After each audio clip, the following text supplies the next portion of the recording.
Hello there, welcome back to Around the Grid. It's been a few days as I've been a tad busy, but we're finally back, and over the course of this episode, we'll be going through the first half of the season, maybe a little bit more, we'll have to see, but the gut is going to be the goal. We are currently on McLaren, and let's put it like this. The car that they gave us was a tad better than anticipated, as we are heading up into Azerbaijan or Baku. But the first three races have basically been pretty much just walkovers, where we have had three consecutive 1-2 finishes. So we'll have to see if this season does kind of shape up already to be pretty much a walkover. McLaren's amazing car clearly didn't translate into, results last year, but we did manage to pull something off this year. As such, I'm a little bit uncertain what we want to do in terms of development, because, well, let's face it, the car is already incredibly powerful. But what I think that the plan is going to be here is going to be very, very simply to keep on developing the car this year as much as possible. And in terms of next year, in order to not make it too, well, honestly, we probably should make it a little bit hard on ourselves. We'll make a decision halfway through the season, I think. But honestly, what I'm thinking in terms of research is that we do, at the very least, cancel the regulation changes and maybe give them a 5 to 10% boost beyond that. We'll have to see what we have time for and what we get done. But honestly, so far, the car is a masterpiece. Well, compared to the rest of the grid, at least. And honestly, I do think that we are going to have, as I said, a very smooth season. Kind of a walkover to some degree. But yeah, it's gonna be a little bit hard to judge, honestly. But we'll do the best that we can out of it. As I said, I think this season is just gonna be split into two parts, this and the next one, and then we'll jump on to the next team, which so far does seem to be Aston Martin. But yeah, let's keep on developing the car. So far, we're only working on the front wing because, as I mentioned, the car is already amazing. So I do think that what we are gonna do here is cancel out the regulation changes.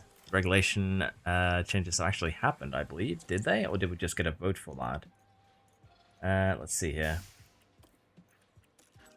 Let's see. Can I start a research project? No, 12th of April. So in a couple weeks' time is when we can start doing research. And as I said, we are going to be doing that in order to make McLaren somewhat competitive and somewhat difficult to fight next year. Cornering and actually upgrades for Sonoda and Albon, respectively, which is pretty good gains. And in terms of pick here, we are just going to do a fairly relaxed management. We're going to be focusing on getting the error chance down, keeping the pace of time where it is, or maybe a little bit lower. But I'll get this set up real quick.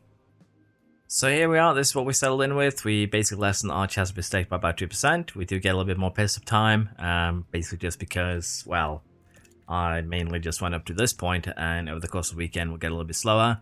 But we have things set up pretty nicely here. We'll be heading into Miami the week after, so that should be good enough. Now, this is one of the longer, again, breaks after the first three races. We have a little bit of development break, then we have the summer break. And we are, of course, going to be using this for all that it is worth. So our regulation vote here, minor technical changes, 5 or 10% across the board. I think we are going to go for moderate regulation changes, but we'll have to see what happens. We're still going to have to wait a week to get the results, and then the research period will open.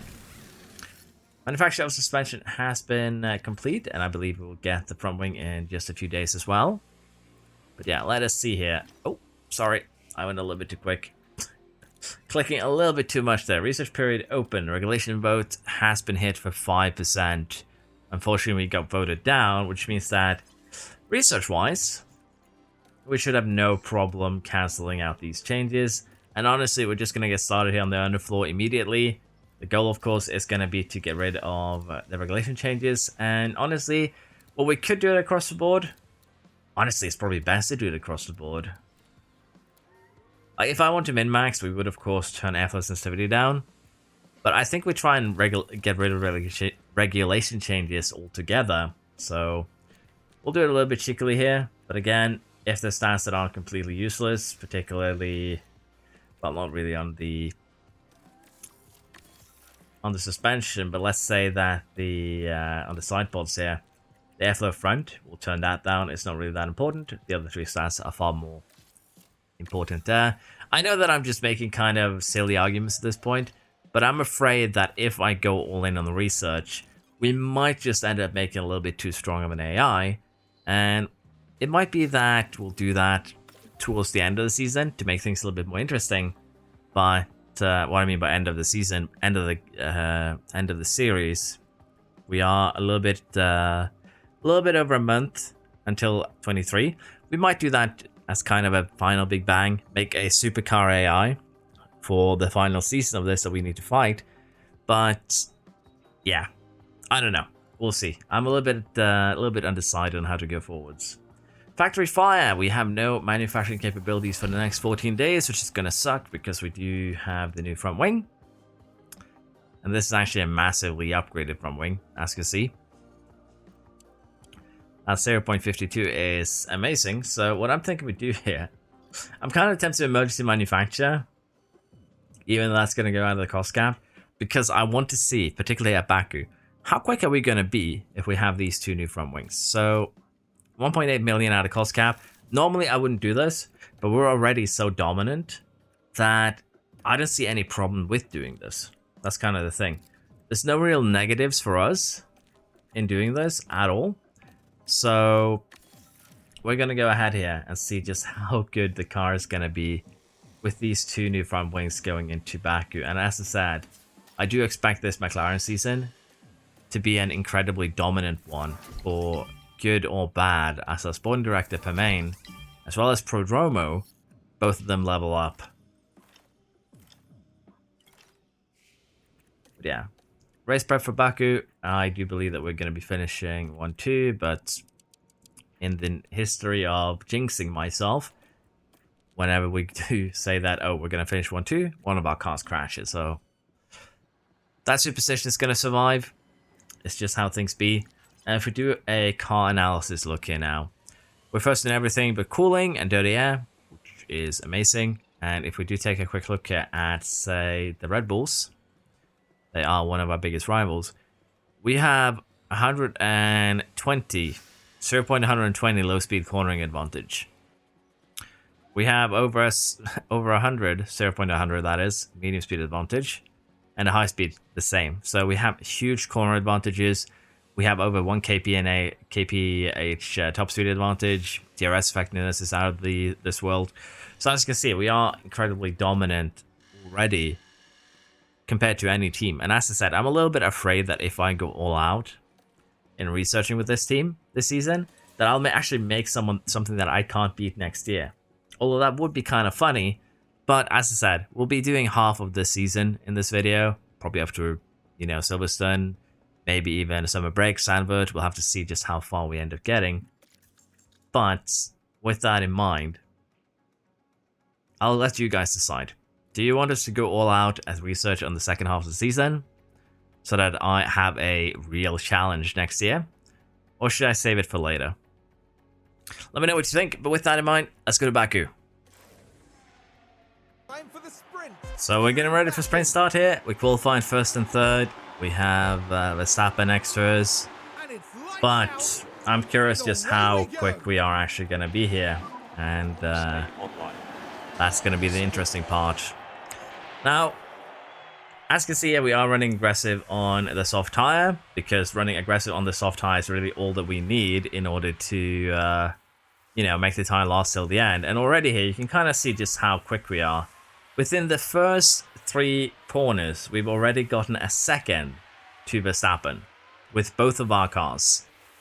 That's a little wild, and probably by the end of this lap, we might be up to 2.5, 3 seconds maybe. Maybe 2.5 is a little bit too much to hope for. But within the first lap here, while the AI is aggressively pushing, mind you, we've already eked out 2 seconds. That really should be all that you need to know in terms of just how dominant this car is going to be this year. And with that in mind, we are just going to zoom along till the end here and just see how big that gap ends up becoming.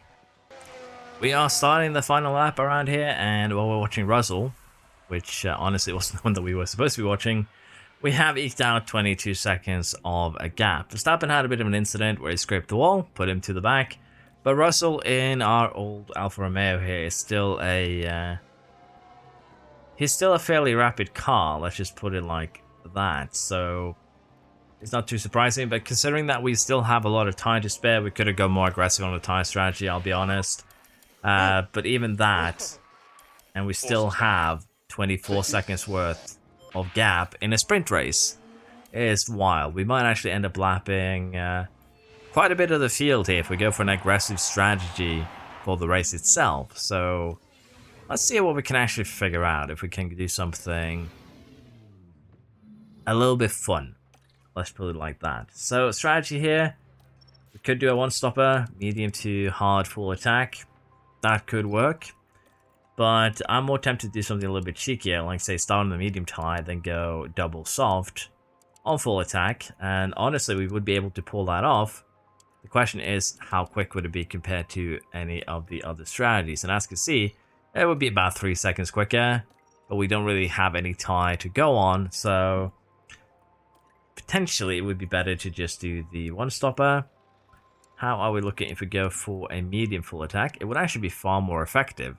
So let's say that we go medium to medium, and then we finish off with a soft stint to get absolutely for certain the fastest lap. How would that look?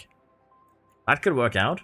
It's 7 seconds quicker, so I think that is what we'll do for both cars. Pretty straightforward and simple. So let's see how this strategy pans out for us, and if we do end up doing something a little bit silly, like, you know, shattering a few records this year. But yeah, this is what we're going to do. Let's see how it works out for us. So up to this point, we've had a fairly clean race, but now we do have a virtual safety car with 3 laps remaining. And it's gone very, very well for us. Drogovic has crashed on turn 1. Let's see what happened. So here we go, heading into turn 1. Oh, no. Back steps out, he hits the wall. Kind of a classic one, but yeah, we do have a virtual safety car now, as we are getting, as mentioned, close to the end here. And as you can see here, this isn't really representative, but the last couple of laps here, we've been doing close to 4 to 5 seconds faster lap times due to the fact that we're on fresher tires. We delayed the pit stop a little bit to secure fastest lap. And honestly, we've just started lapping cars, but we'll probably be able to lap up to Sainz, even though it's just 3 laps remaining, just due to the fact that, well, we're running close to 4 seconds faster than some of these slower cars. And we can actually check now, as we enter the final lap, how fast we can expect, or how fast we're running. So 42.8 is what Tsunoda ran, and let's face it, 46.3. So yeah, almost 3.5 seconds quicker than the 3rd place car, which is DRSing off another car. So yeah, pretty dominant performance here. Unfortunately, not really lapping as high as we'd hope, but 50 seconds down to 3rd is what I call a dominant performance. Russell and Gasly both perform well in the Alfa Romeos, which is lovely to see.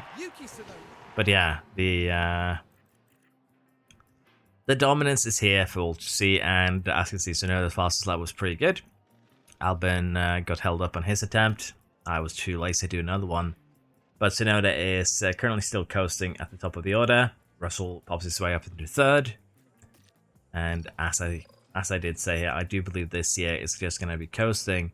And a little bit of the reason why we have a big gap between the two boys is that Albon's pit stop did have a pit stop error, which slowed him down, left him outside of the DRS of Tsunoda. And Tsunoda does have a higher pace. Basically, his stats allow him to drive a little bit quicker than Albon on most tracks.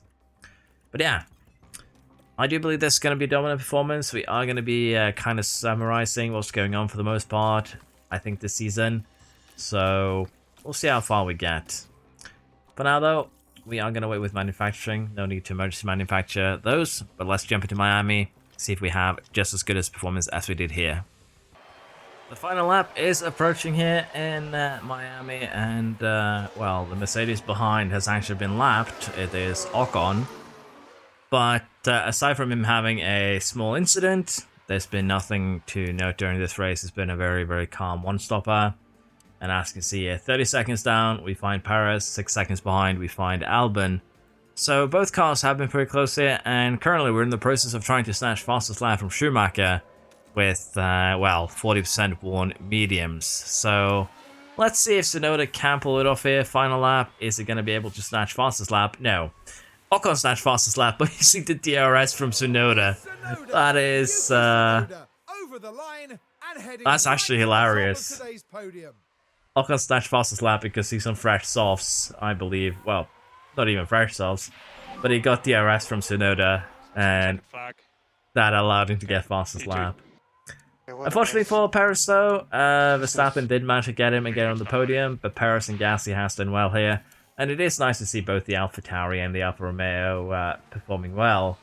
The Haas, on the other hand, does not.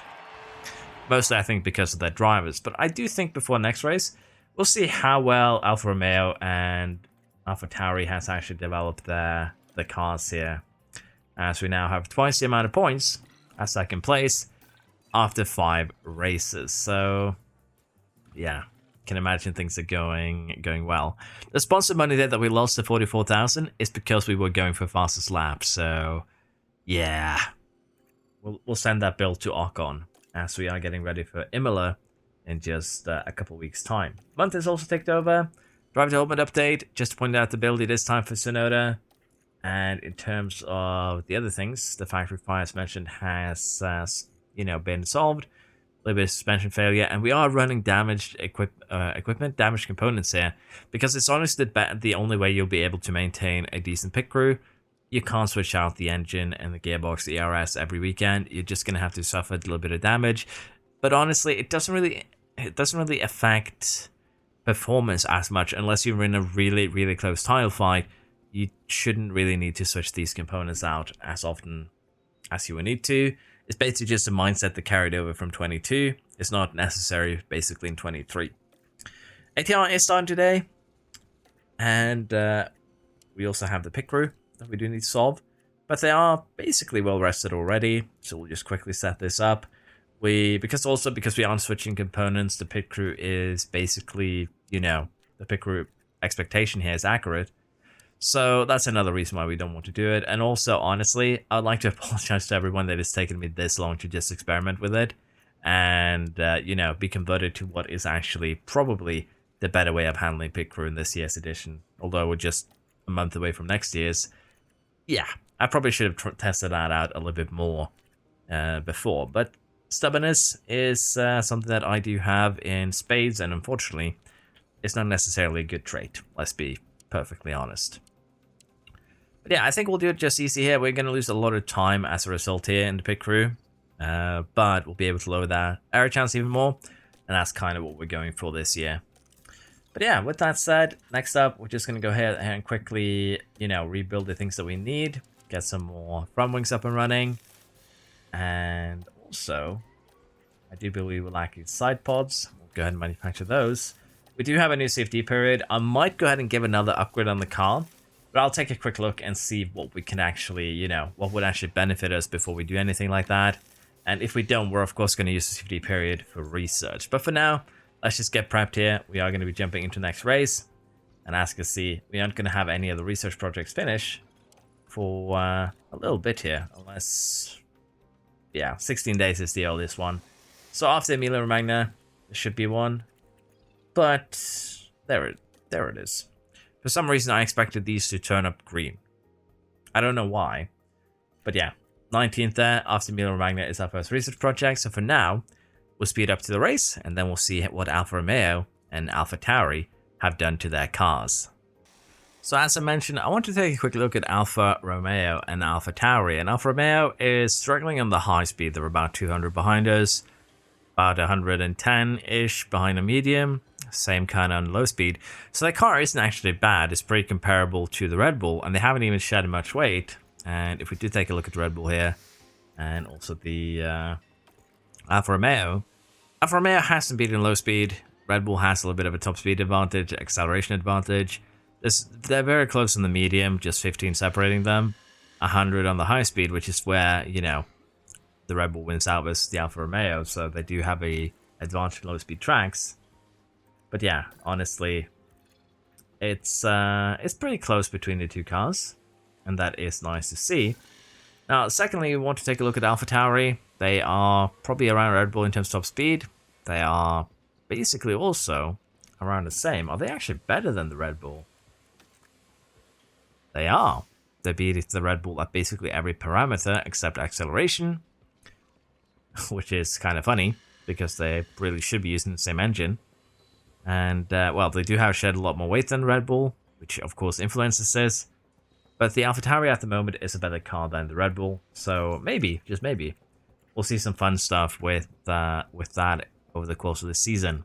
For now, though, let's go to Imola Magna and see how we do there. So we actually have a bit of an interesting situation going on in this race where we have ended up in 3rd and 4th. And currently we are on soft tires, the rest of the grid are on hard tires, and we are running about a second a lap quicker.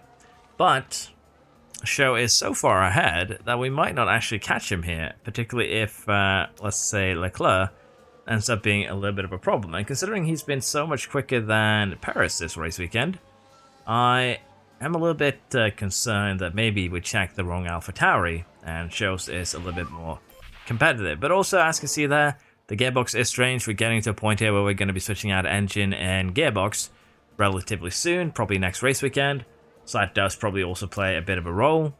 But yeah, it might be that we don't have a perfect season, and we do end up, giving up a race here pretty early on. But I do think that we go all in here with both Albon and Tsunoda, and we see if we can, just maybe, get the show by the end of this. Let's see if we catch up over the course of these next 5 laps. So, unfortunately for us, looks like we are not going to be able to do a perfect season, as Show is just that tiny bit too quick for us, and also we end up using all of our tires. So, we're about a second off. He also did get a little bit saved, I'll be honest and admit, by a backmarker, Ocon in this case, who basically gave him DRS on the previous lap here, and we'd probably catch it if not for that. As you can see, he's running 16.4s. And that's quite a lot quicker than some of the others here. So, a bit unfortunate.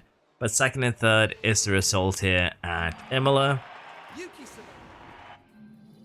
Emilia Romagna? Yeah, sorry. Wrong Italian GP.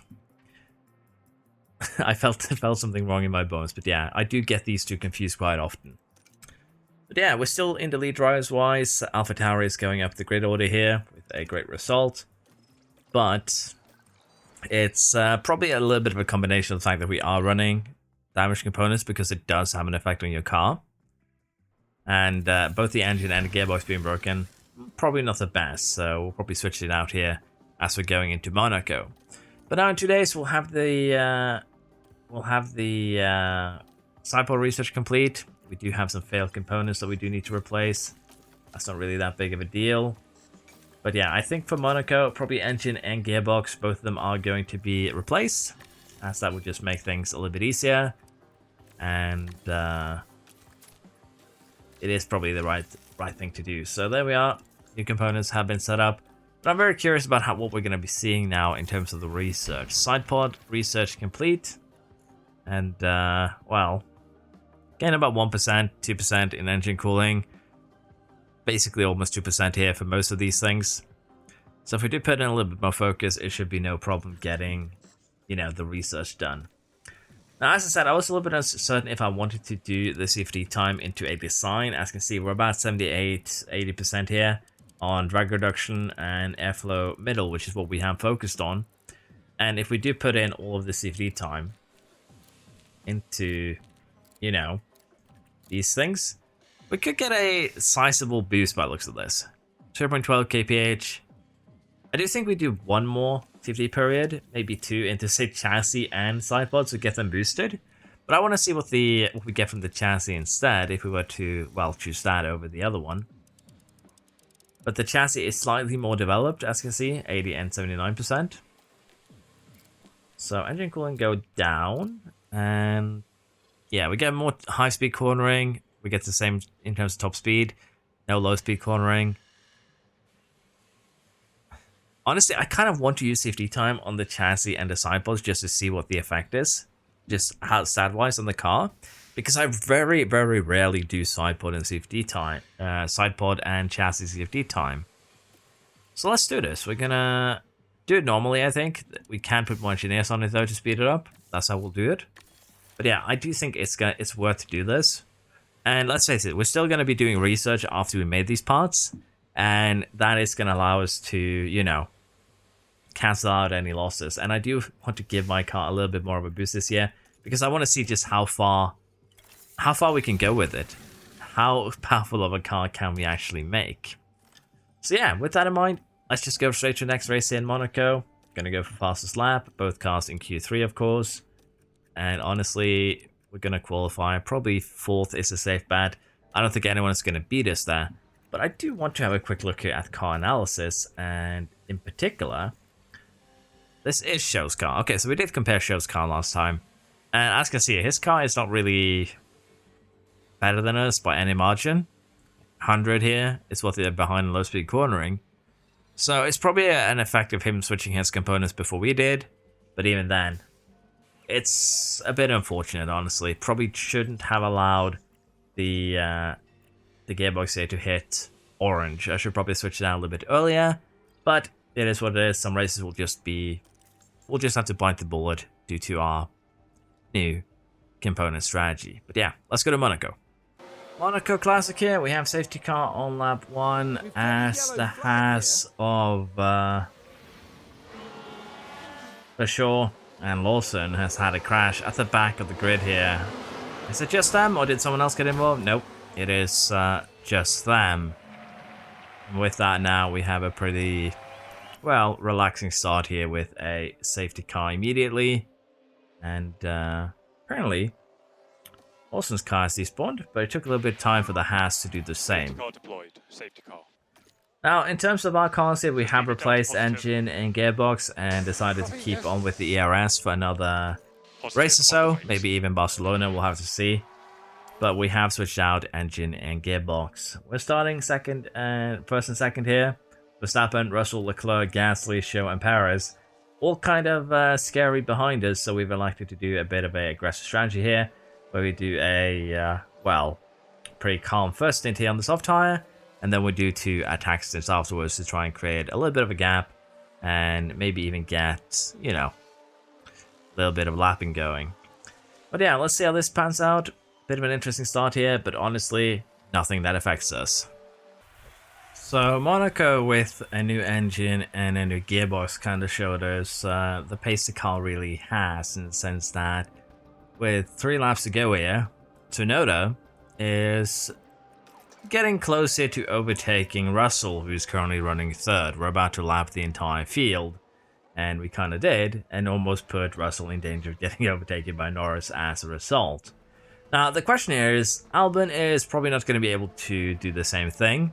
He is generally just slower than Tsunoda. Again, that I mentioned earlier, it's just a driver difference at this point. As basically, we've had them run the same strategy. So, it's a bit unfortunate, but it is what it is. But yeah, Tsunoda here is kind of keeping Russell alive too, I think, by giving him the RS. But, as expected, Russell's not allowed to do the overtake because, well, he has been lapped. And that is just how things be. But yeah, pretty good race, I dare say, where we lapped everyone. And Russell a good minute behind Albon. So, yeah, Monaco, pretty dominant. We had that safety car at the beginning, then nothing else. So, we will take that for sure. Season back on track. But yeah, that is a 1-2. We'll take that. And honestly, I did want to have a look at the constructor standings here, just to have a quick look, but I did go a little bit too quick there, and I do believe we failed fastest lap again. But honestly, I would rather lap the entire field than to pit for fastest lap, although I should have done it with Albon. It is what it is. We're still twice as many points ahead of Red Bull, but Alfa Romeo and Alfa Tauri are doing well, and at this rate, we might actually get Haas again. We'll see. Aston Martin has yet to score points, however. So we'll have research done in 3 days, but honestly, I think I'll just focus on the research aspect on my own. Kind of summarize it. We'll have a look at the board by the end of the session and just see where we're at in terms of the rules and regulations. Do a bit of a summary there. I think that is just the easier way to do things, honestly, than me focusing on each individual research. So let's just jump to the Spanish Grand Prix right away and see what we can do there. So we've had a pretty violent crash, I guess you could say. 4 cars involved, both Alfa Tauris, one of the Alfa Romeos, and I didn't fully catch what the last car was there. But as you can imagine, pretty rough start here to the virtual safety car deployed. To the Spanish GP. Yes, okay. And wow.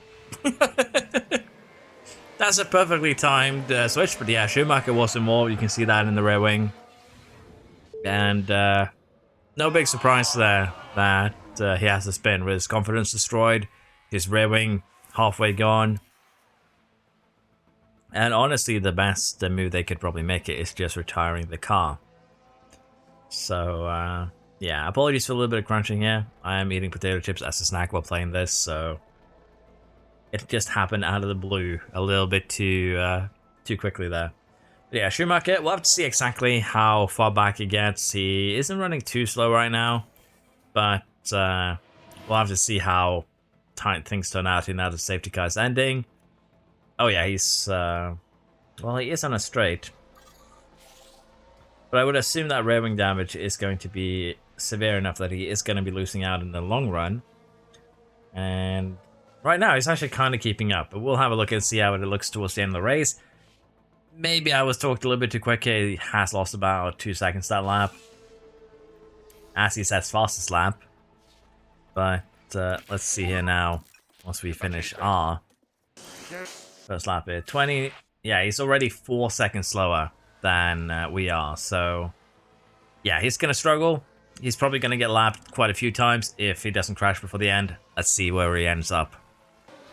We've had yet another incident here in Barcelona that has resulted in a virtual safety car. And is that Schumacher? No, it's not, because he has his entire rear wing, but that is the second Haas in an incident. And yeah, I could imagine Bottas not being too happy about that. On the other hand, Verstappen has also picked up a penalty. He had a little bit of wheel banging going on with, I don't actually remember who. But he's actually pitting now to serve his penalty. Okay. What? That's a bit of a weird one, honestly. But what I am thinking we're going to do here is go ahead and harvest. We have saved fuel. And we're going to go for fastest lap now, as soon as this virtual safety car ends. But yeah, we have a decent amount of gap here, and as you can see, Schumacher, a couple of laps down, gonna have to catch up to the other 2 cars before he can unlap himself. But yeah, he's actually not been too shabby here, honestly. Could probably have been worse. And as you can see, we're getting very close to lapping, well, a huge amount of the grid, if we are perfectly honest. So 4 laps to go here. Let's see what we can do. And honestly, I think we're just going to have both cars now go for fastest lap right away. So once we know to get through that corner, we're going to go ahead, turn to attack, push, and deploy. And we're going to do the same now for Albon. Although, to be fair, Albon here has so many cars in his way. Let's face it, it's going to... probably Ocon here is going to be a little bit of a problem for him. So I think we're actually going to have him recharge for 1 more lap. He should still be able to catch up to some of these cars. And we'll see now if Tsunoda ends up having problems, because he too is going to need to clear out some of these cars in this case. Or share. Clean him. Well, cleared him nicely. Honestly, we're probably just going to have to go for it here for Albon. He didn't really catch up to them much. But he's definitely going to catch up and kind of speed past them immediately. And Tsunoda did have a yellow first sector, mostly due to, I would assume, getting stuck behind other cars. So that is what that is. Let's see now if Albon can do something better. He is going to, as mentioned, be in a bit of a traffic here. Stroll's going to be the first customer in a corner. Purple first sector, though. That's at least a good start. And he is getting DRS here in that second DRS zone. So maybe, just maybe, he'll beat the fastest lap attempt of Tsunoda, Back into and he the middle does. post. So that is good for him. Okay. A 12.9. But yeah, another 1-2 here. Verstappen is still kind of fighting Drogovic right now. The Alpines taking the opportunity here to score some It's points. Tsunoda. Yuki As, Tsunoda, over the well, line and heading right to the top of today's podium. we've had 5 cars out, 3 of them point contenders. Now, the Aston still did not score any points, so P2. I'm pretty sure we're going to be getting them next season. But yeah, a 1-2 here is a good result. Let's see where we're at in the championship order, if you will. And we'll speed along to the next race. So 205 points, 150. I think we've already kind of settled it, honestly. And in the constructors, still holding twice as many points as Red Bull. So yeah, we can be very, very happy with how we're doing. And yeah, I would assume it's going to be Aston Martin next year. With that in mind, though, let us jump directly into the next race. Once again, we failed a sponsor objective. Did someone snatch fastest lap at the end there? Or am I failing something else that I'm not realizing? Could be either or. But we have Canada, which is actually happening this weekend. Looking forward to it. As far as I know, the forecast is a lot of rain. So that should make for a fun weekend. And honestly, depending on when this video is out, it might have already happened. But honestly, hope everyone enjoyed the Canada GP. Now, our research project did end here. It was the rear wing. And honestly, I'm just going to start another rear wing project. Because again, one of the more important parts. Let's just run it again. Sacrifice F-less sensitivity. I do still want to get the RS and top speed up and running more so than anything else. So we'll focus those 2 aspects. Get that research in there. As the chassis does fail, as well as an underfloor. We're already manufacturing a chassis because the chassis failed last race weekend for the other car. So we'll have to wait until that one's done manufacturing before we can do another one. You can kind of see it here. Chassis manufacturing done in 5 days. For now though, let's just get ready to jump into Canada. We'll be doing another chassis design, of course. Once the one that we currently be doing finishes. Monster month also takes over. And with that, get actually a couple of nice upgrades here. Reactions and smoothness for Tsunoda, and braking and accuracy for Albon. Both of those are actually really, really nice gains. And honestly, I might be a little bit lazy here and just go with the standard schedule here. Although, the gym training here is a little bit wild. Let's just put it like that. Let us go ahead and put in a couple of rest days. But other than that, might just leave it as is. Because again, you want to kind of keep the times where they are. We can actually put in a little bit more training here at the, well, before the race weekend, we recover by 9%. So this works. We'll be fine with Austria. And we're also going to go ahead here and cancel these 2 sessions because, well, it's the day after a race. We do need to rest up, and then we can do the, well, pit schedule next month. This kind of keeps things as they are, which is very, very good. Okay, I do want to see just how big the gain is going to be on the chassis before we jump into the race, which is why we are slowly but surely making our way there, although we do have a wind tunnel data concern. And honestly, we'll just approve the investigation. Apparently the chassis design is going to get delayed as a result, but it is what it is. We'll just have to deal with that then after the race weekend. So, bit of a shame, but not really a big deal. We'll have a look at the chassis after Canada, and that should be alright. Let's head into the next race. So we've had a fairly interesting Canada race here with now a safety car. There's been a crash. As Lawson has crashed. Just look And, at how wet the well, asphalt is. But Canada here has been interesting. Oh, and a fairly Ooh, substantial crash there. that is just lucky that he does not collect his teammate. If that was reality, his teammate would have been collected there as well. But yeah, safety car, we just actually pitted, so honestly, everyone just pitted, as you can see. So it doesn't really have any bearing on the race, and honestly, it's been a wild one. Inters to wets to inters to wets again. From a initial soft, but no real challenge, nothing really of interest happened until that point. But this could throw a little bit of a wrench here towards the end, but honestly, it's been pretty smooth sailing. But hopefully we get weather like this during the GP this weekend itself, that would be amazing. But yeah, we are just going to allow the safety car here to run its course, and then we are just going to push everything that we have towards the end of this race. It is going to be wet till the end by the looks of it. So let's see if we can hold on to this first and second place. We are currently on the final lap here, and Tsunoda's doing everything he can to try and get the overtake done, but honestly, probably not going to happen with the wet conditions. We also had no contest here with the rest. We're a good 6 seconds ahead. But it is drying up, and if there were a few more laps, it could have been interesting with, you know, It's a great result. potential pit choices. But Canada here offers another 1-2 and a win for Albon instead of Tsunoda this time around. So, still really good. We'll take that. And driver standings then, Albon catches up a little bit. But is still going to have a hard time catching Tsunoda proper. But yeah, 4 pit stops. Pit stop issue for Tsunoda that put Albon in front. So finally, Albon a little bit lucky instead of Tsunoda. And it will take that. And once again, we do fail to get fastest lap. I'm very bad at it, as it turns out. But yeah. Australia sprint race next. Let's see how that goes. We are also going to get the new design, hopefully done with the wind tunnel data concern solved. We shouldn't get any new events before the design is complete. And there we are. We have our new chassis that we did invest CFD time on. So we're going to go ahead here immediately, assign a new one. And if you remember, we were supposed to get around 0.12, 12, and 4, if my memory serves me right, in terms of gains. And honestly, it looks like we're going to get probably not a lot more than that, honestly. We are kind of reaching the cap, as you can see. So we're quite limited in what we could gain in terms of top speed here. I was hoping for a little bit more than just 0.04 gain over the base.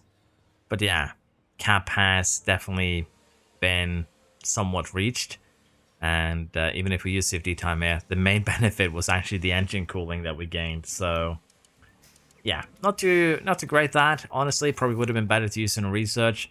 And honestly, we might do that with the second period that I was, you know, considering using on the side pods.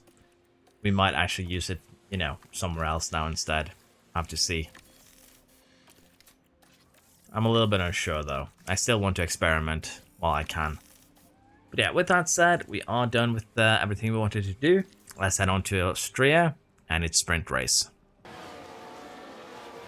Austrian sprint starts off spicy here with Leclerc having a bit of an incident with a Williams and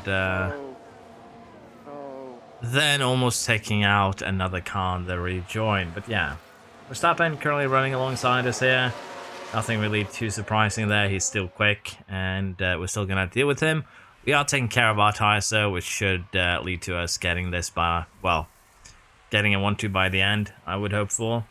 But yeah, Lawson being up in 5th place is a little bit of a surprise here. Let's see if he can convert it into a good position, as there's no penalties for that incident. So we've had our first big teammate deal here with, well, Tsunoda getting yeeted by Albon. Now there's an inviting opportunity there. 22 and 23. And as you can see, Tsunoda Tsunoda kind of did that to himself, honestly, but still, it's not a good good situation. He does say himself that he messed up, but yeah. Tsunoda is out of this race, and Albon has major damage to his front wing. So what I think we're going to have to do here is actually pit him and replace that front wing, which is going to suck massively, but there is a safety car. I don't think there's going to be enough time here that safety car is going to go till the end, although we aren't missing too much of that front wing. The end plate, a little bit more there, so we could gamble. 4 laps. Box. The question now is, do we want to gamble? Because basically, it's either we start last. Safety car versus safety car, 15 seconds, plus 7 seconds to switch front wings. Gonna come out between show and put chair. We should be able to make up places though, depending on how long the safety car is. But I think we're just gonna have 2, maybe 3 laps. The question then is, over those 2-3 laps, well, let's be honest, it's just going to be 2 laps. You know what? We're not going to pit. We're going to allow Albon to stay out. And no, honestly, what we're going to do is we're going to pit. It has terminal damage and needs replacing, but I don't want to replace it. Like, it doesn't look too terribly broken. I wish I could zoom in at this point.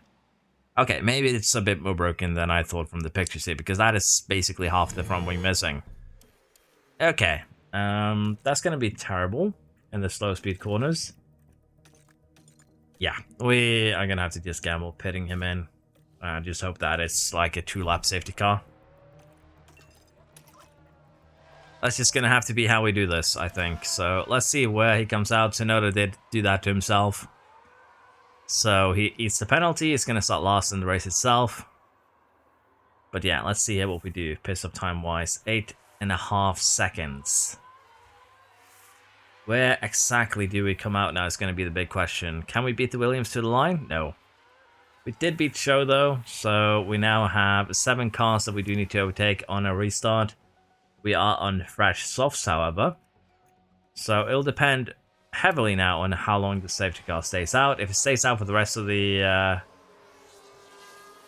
sprint, that would be horrible. Hopefully it goes in this lap. Nope. Might have made a bit of a mistake here. We'll see, though. Yeah, we actually made a horrible mistake because the safety car is staying out the entire time. I threw this. That's a shame. I didn't expect the safety car to be out for 4 laps. That was the checkered flag. Yeah, we could have actually just stayed out and been safe. So that's very disappointing, honestly. I didn't think the safety car would beat 4 laps here, honestly. I thought 3 at the most. But yeah, Leclerc had an incident. Tsunoda is out. We'll have to see how much damage Tsunoda suffered, though. That's going to be the big one here. 3 grid plus penalty for that penalty. And car parts missing. Chassis. Because he got chassis damage. Okay. 4 car parts. Front wing. Chassis. Side pods. Suspension and the gearbox is as good as gone. This was a fresh engine too. Okay, so Tsunoda's gonna have to pay a little bit of reparation, not really reparations. We're gonna have to pay a little bit more for extra parts. But honestly, 69 and 75 versus, yeah, it's not that bad. It seemed worse in my head than the reality of the situation is. So it's not too terrible. We can deal with this. The question is just how do we want to do the race now? And I think a hard medium is probably the best that we can hope for. Probably not going to go as aggressive on the medium as we do on the hard, let's be honest.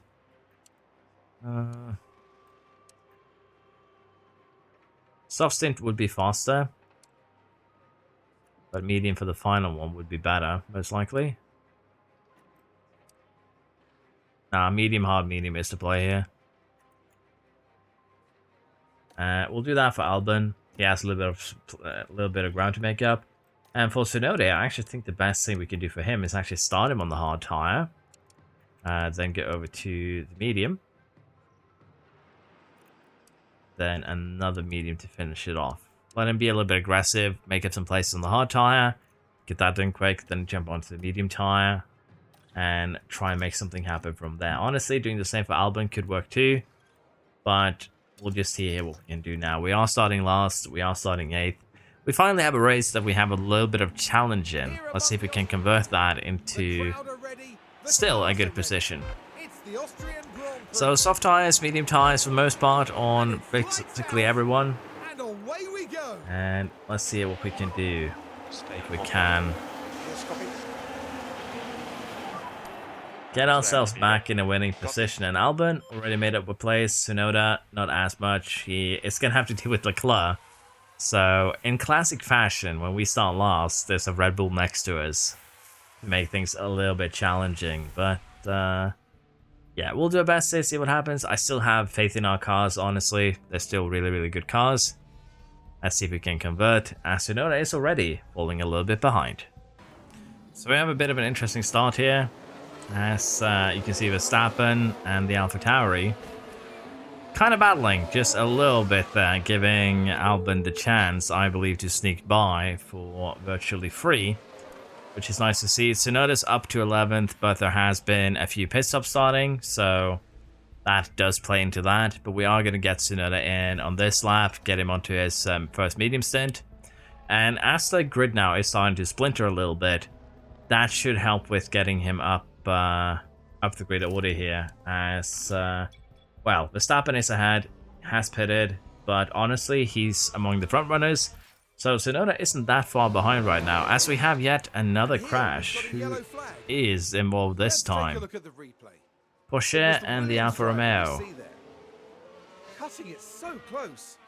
Kind of same as the earlier incident, just a little bit more, you know, scary. But yeah, Albon now is running out front, and honestly, I think we just run attack now until we used up the medium. The hard didn't really seem to do us any favors here on Tsunoda, other than the fact that we could run it on attack. So maybe it would have been better to run in soft. I probably should check the expectations here. But Lawson is actually attacking us. So yeah, we'll have to see. We do seem to struggle a little bit here, but it should be okay. I assume Lawson is running attack right now in order to heat up his tires. He pitted when we did, so that's probably why he's being a little bit aggressive. With that, anyways, we'll see what we can do here. I don't know why I had a freeze frame there, mental freeze frame, if you will. But unfortunately, we didn't jump as many cars as we would have hoped during the pit stops, and we are going to have to give Tsunoda a little bit of a helping hand here, I think, to move him forwards in a acceptable manner. But we'll still do the best that we can. We have a virtual safety car, and luckily it seems like both our cars are running. And it is Porsche again who has had an incident here on turn 10. There, that's the moment of impact. And yeah, that's a really, really hard hit, and that is unfortunate for the Williams. We do have a virtual safety car. Unfortunately, I don't think we've used enough tire really to take advantage. But there are a lot of cars pitting, and what I assume they're pitting onto here is actually a hard tire. And if we take a look at the expectations here, save about 7 seconds pitting under virtual. Question is, did we take advantage and go, say, well, Tsunoda? I don't think we can do anything here really with Albon. Well, we probably could. But if we do this, what it would be the difference in time be? We'd lose about 4 seconds, but here's the twist. We gain 7. The other question then becomes, do we gain 3 seconds by pushing attack at the end of both of these stints? And I think the answer to that is probably yes. Let's be honest here, if they're pitting onto hard tires, we're staying out. Because that means they'll be extremely slow at the end of this. We're a little bit over halfway distance. And if they're gonna stay on those hard tires till the end, they're gonna be hurting by the end of this. So yeah, we're gonna stay out. We're gonna take advantage of them running hards, and you know, they're gonna end up losing more time. It's the idea from running hards for the rest of this than we would, you know, gain from pitting and running the mediums on light. So I'm happy with the current situation. We should still be able to make something happen. Tsunoda will need to get away from Russell at one point, but so far it's looking good. We've had yet another incident in what has been basically crash rally here. Right, so this was the and Schumacher is involved along with the Aston and the Alpine. Just a light hit, should not be a safety car or anything like that. Looked worse than what it was. But yeah, we have been able to get Tsunoda away from, well, Russell. But we are going to have to pit him this lap. They've used about 20% of the last 10 laps here. So if it follows that, they'd be down to about 40% or so by the end of this race. So I'm still happy, but we have Verstappen just 3 seconds behind. So potentially here, we could be, you know, have sacrificed a bit of a podium here. We'll have to see. Tsunoda is pitting now, and exactly where is it going to come out? Probably 12th. That's a little bit unfortunate, but there's 3 cars here that are going to have to pit. 4 actually. My bad. So we'll have to try and make our way past the hard runners as effectively as we can. And unfortunately here, it hasn't really gone our way. Maybe we should have gone for a pit stop under that virtual safety car. We're nearing the end of the race. We just have 6 laps here to go, and Tsunoda is currently in the process of trying to hunt down Verstappen. We have also reached a minor engine damage level of Tsunoda's engine, which means that we are going to have to buy an extra one for sure this year. Just how things are. But yeah, 3 seconds to go, 5 laps. Can we close down the gap here? Close it down by almost a second the last lap, so maybe energy and fuel usage is a little bit more than what is necessary. But might end up using a little bit too much tire here, so we'll tune him down to standard now that we are within DRS. And if he can't get the move done on his own with DRS usage, we'll just give him a little bit of a helping hand afterwards. But yeah, going back and forth here, not really too much of a big deal. Verstappen is on old hards. To be fair, we're on old mediums, so tires are somewhat equal.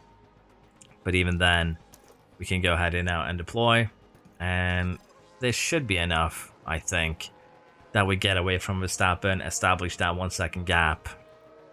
Just needed to cool the tires down a little bit so they don't get completely destroyed. But yeah, Verstappen is still with us. Might be that we started this runaway sequence a little bit too early, we'll see. Because energy is now a little bit of a concern. So we still have 2 laps to go now when we cross the finish line. So Verstappen is still within DRS. And as I mentioned, that is a bit of a problem.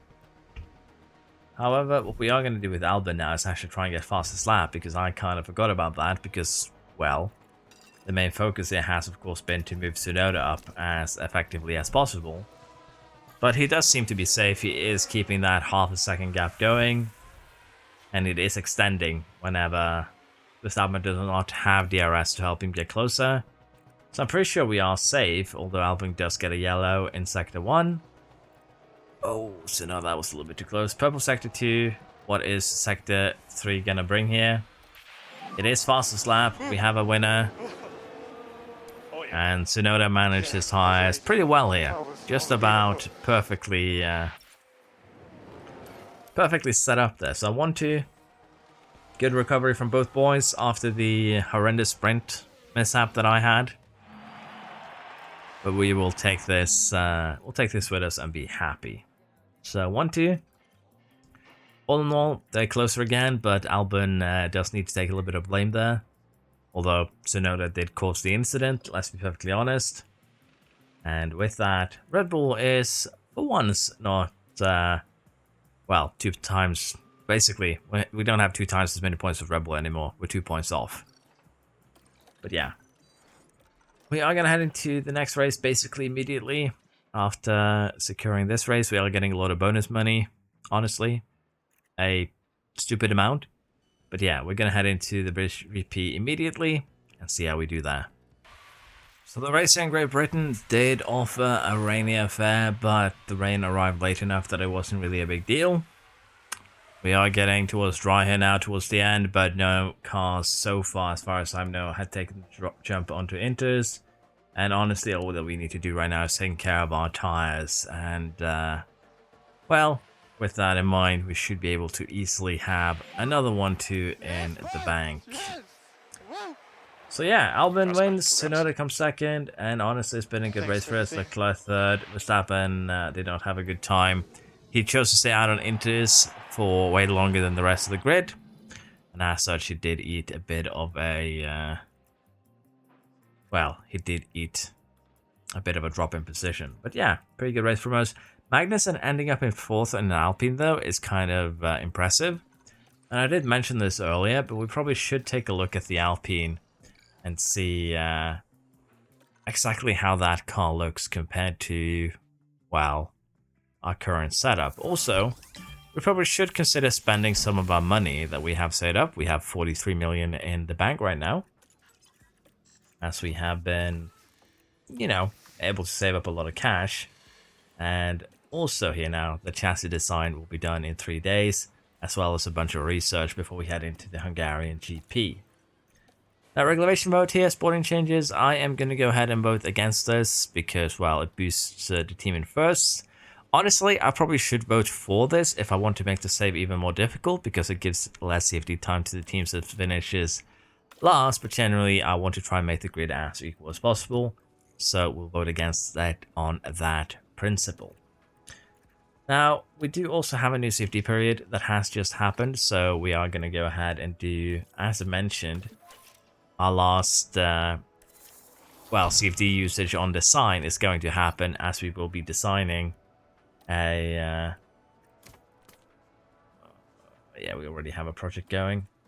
As we'll be signing a side pod as our final project, and we'll just get ahead and get started on that because I do want to kind of see if we see the same sort of gains that we saw on the, we saw on the chassis, where we basically did not really get any benefit at all from using CFD time. I want to see if we see something in that same manner. 13, 8, 5, 3. Yeah, it would have been better to use CFD time on the sideboard. So we're going to do this. And as I said, I want to see exactly what kind of results we get if it's still going to be that bad. Also, let's check the manufacturer here. And the chassis will be done in 3 days. I do want to have one spare, so we'll just do this. We'll get the refund on the rest, and then we'll make new chassis for most likely Belgium. I think that will be acceptable. But yeah, we do have some research coming in now. We have the underfloor, and with that, I believe we just need one underfloor research now, and then that one will be caught up. So let's go ahead and get that started. We're just gonna keep things kind of equal with the exception of dirty air. And we'll be doing that basically for everything. So we'll do a summary at the end of this episode to see where our research is. But I'll be doing more research for the front wing, for the suspension, for basically everything.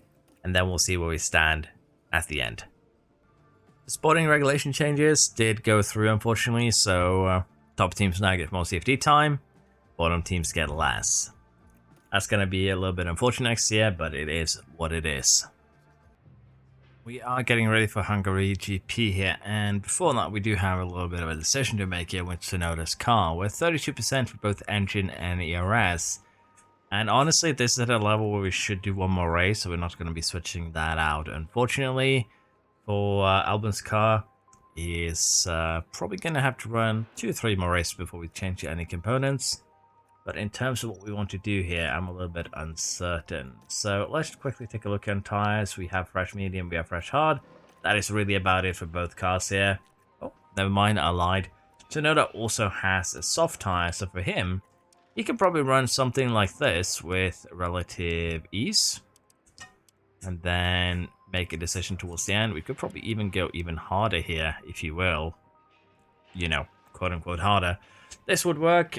Any other strategy here would most likely be slower by a significant margin. So taking advantage of that soft tire is going to be key. And for Albon here, I'm thinking we start him on the medium, we run that light, and maybe, just maybe, we try a bit of a one-stopper, which honestly also is actually around the same in terms of pace. So let's see if we can make this happen. It's going to be a little bit more challenging, but it should be fun enough in its own right. So let's get this started. Let's get our boys on track and see how they do. So we already have a bit of a surprise here this time around. Magnussen is in fourth, that's one surprise, but Bottas is currently leading in a Mercedes that has really struggled this year. And not only is he leading, he's currently eking out more time for each lap that passes. He's currently running basically a little bit quicker than both of our boys, and that is fairly interesting to note. And Leclerc here with almost 2 seconds quicker. There we go. That's more like it. But yeah, we'll have to see what the Mercs can do here. But Bottas leading is interesting. Maybe the Mercs have recovered. We'll have to see, as I mentioned, how they perform. Ocon has moved up ahead of both Bush and Schumacher. So maybe, just maybe, the Mercs have done a little bit of development. But we'll see that.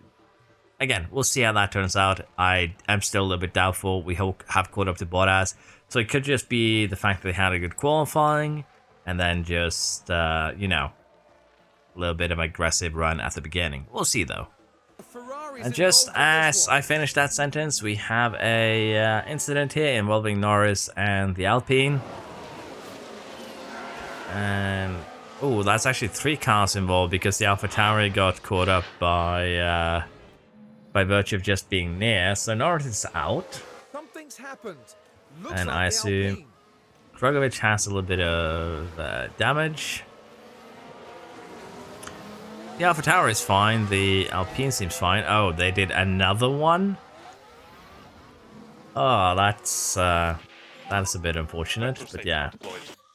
We have a virtual safety car here, and the question is, do we take advantage of it? And I think the answer to that is probably no. A resounding no at that.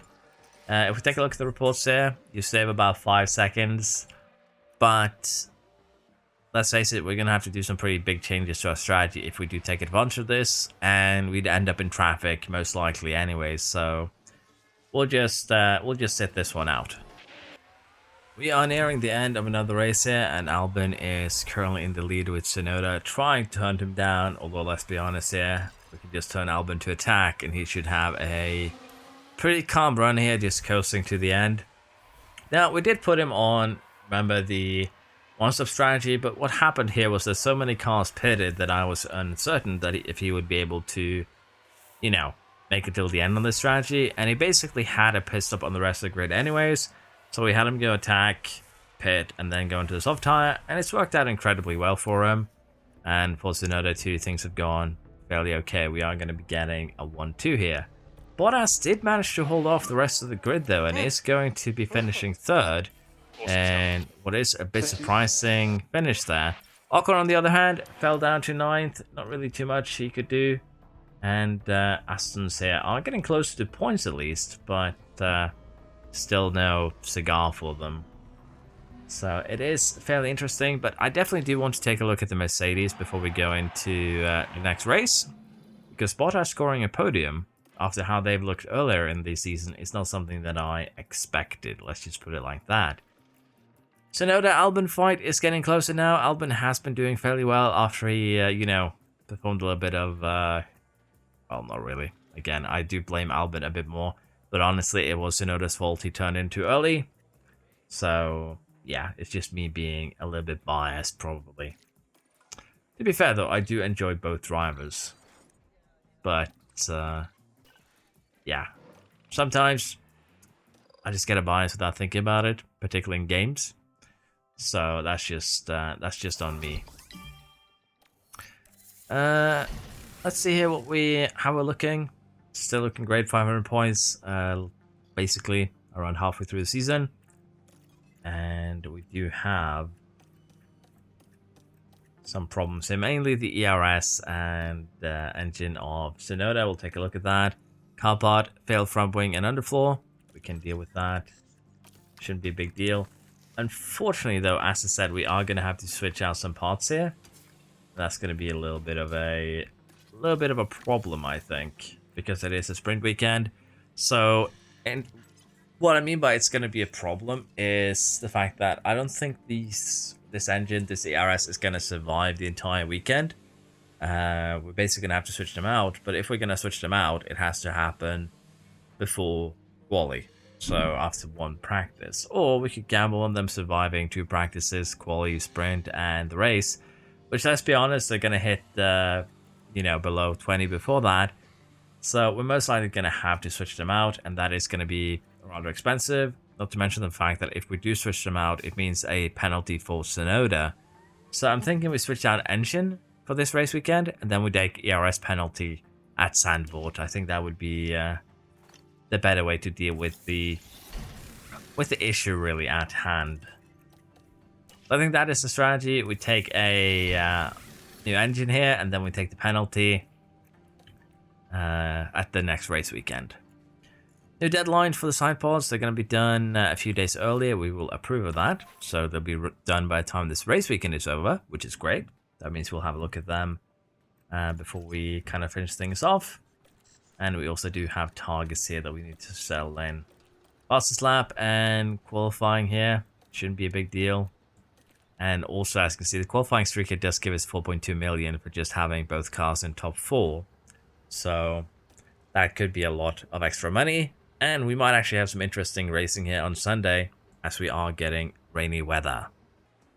So qualifying for Belgium here was interesting as we have both Mercedeses, but also both Astons and Alpines in the top 10, making things a bit interesting, I guess you could say. Show managed to place himself between us, which is something that has happened basically pretty consistently. But yeah, Tsunoda with his new engine did set some of the best lap times for quali. And as you can see, Verstappen out in Q2, as well as Norris and Sainz. Yeah, the Ferraris are kind of crumbling right now. So we'll have to see it. Astons are making a little bit of a comeback. The Mercedes are making a little bit of a comeback. I honestly can't tell at this point which team is actually going to be the bottom team at the end of the season, the team that we take over, provided, of course, that we haven't played them before. Because right now, it seems like it's kind of everybody's game. There's a lot of potential, candidates. So I'm looking forward to seeing how the end of this season does develop. But for now, I think we have Belgium and maybe Sandboard in us, and then we are gonna have to just say that's it for this one. And it has been a couple of interesting races, but for the most part, it has just been smooth sailing for us. There's no way around it. The McLaren saver has been pretty chill. So let's just get through this sprint, let's get through the race, and then we'll see what we have time for. So the Belgian Grand Prix itself has gone well. Unfortunately though, Albon has been overtaken after he had a pretty bad lockup. We also do have a safety car.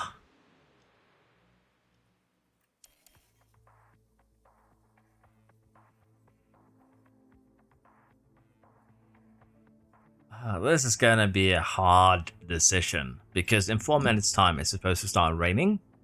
But if we go in for Inters now, they're gonna be shredded by the time we get, back to race start.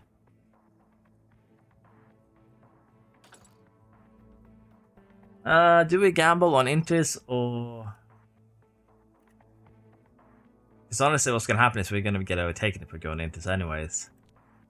I think we just stay out. We're going to be switching tires anyways very, very soon. And there's been quite a crash. What exactly happened though? Let's have a quick look.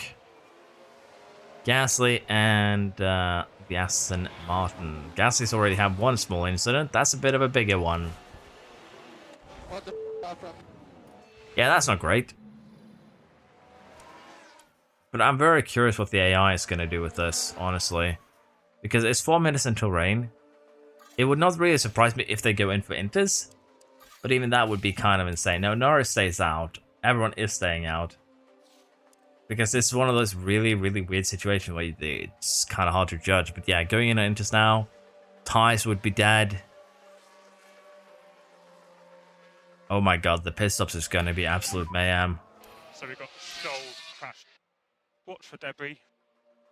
I'm already... It started raining.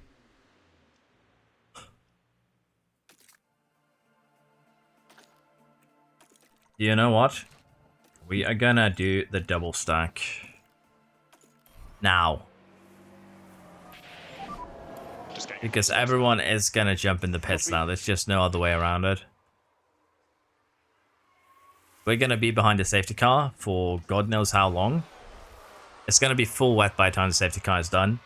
We're the only one jumping into the pits right now, which could benefit us immensely. Because everyone else will still have to pit at one point. We're at 35 millimeters now. By the time we're out of the pits, it's going to be close to 40, 50 maybe. And by the end of this lap, it is going to be full wets. Or it should anyways. Schumacher is the only one that, other than us, that was clever enough to get in. We do see some rain coming. And I do believe it's going to go full rain. Yeah, it's going to go full Inters, rather. So, let's see exactly how the rest of the grid handle this now. We should be back to a 1-2, but there should be a massive reshuffle now, as the AI, all of them, are going to be jumping into the pit lane. There's just no way around it. So this is going to be a fun pit lane to watch now. Is there a panorama view? No, there isn't. Been watching some of the F124. This one I would love to have the helicopter view. But yeah, everyone Absolutely everyone. And we have a yellow flag? Why? Oh, it's a safety car. I thought we had an actual yellow flag. So, Porsche, Schumacher, almost had a good one there.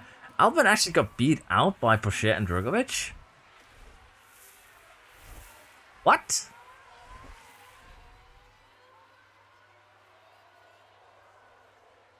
That's actually insane. So I guess the double stack wasn't the play then. We should have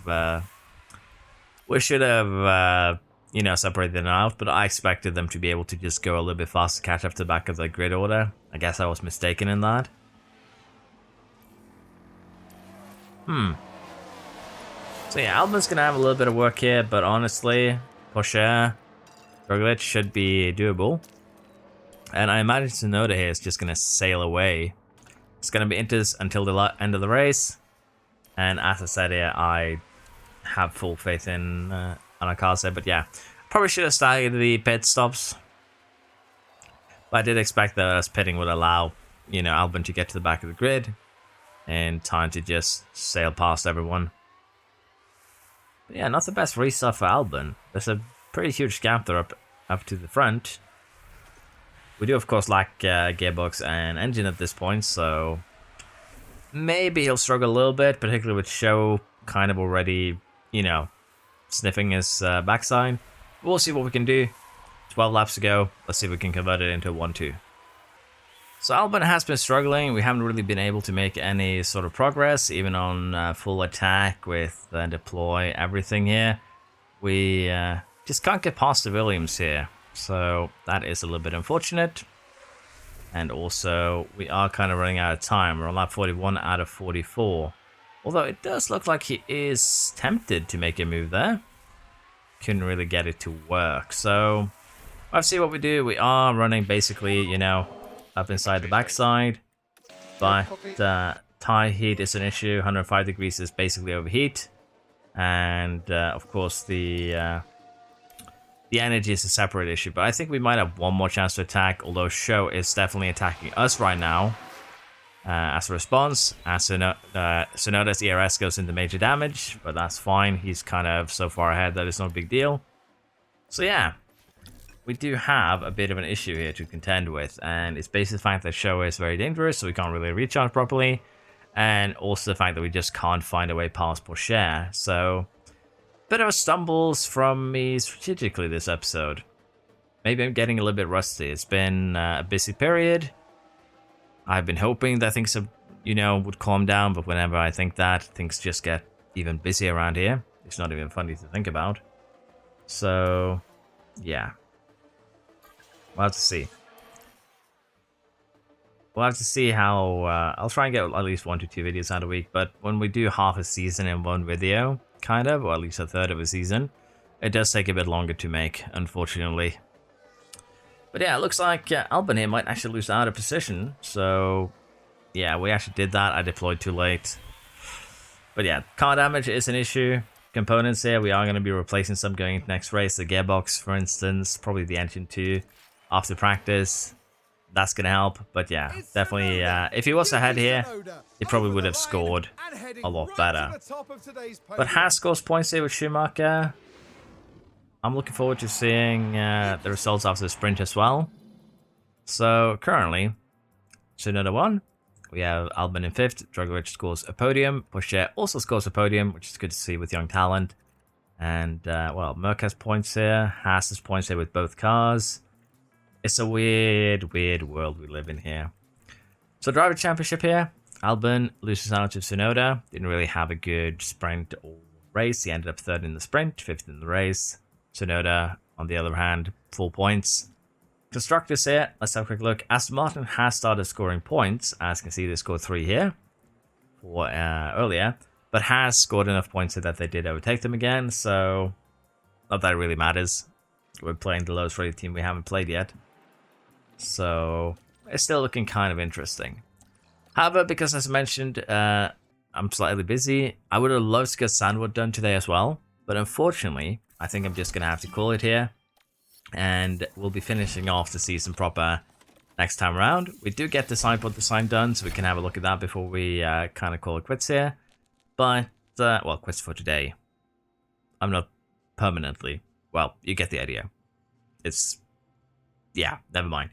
But yeah, on target, we're first. Board confidence is high, things are going well. But what I wanted to do here was to just take a quick look at the side pod that we have now designed. And yeah. It's going to bug me if I don't just say this, so by calling it quits, I just mean for this video. I'll be back, hopefully sometime Wednesday, Tuesday, Thursday maybe, next week hopefully.